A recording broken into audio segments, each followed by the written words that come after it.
Alright, this is Scott Tigg with you again, and this is a K5LA.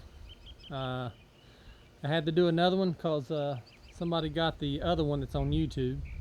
I'd like to give a shout out to Sam Compton. That's the guy that got it. He's 11 years old.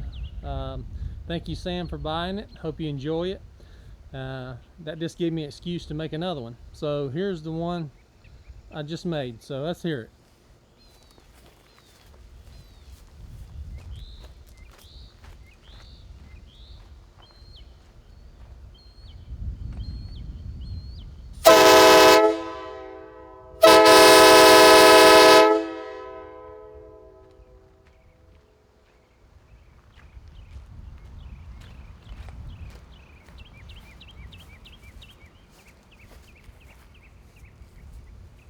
All right, that's my new PVC train horn, K5LA.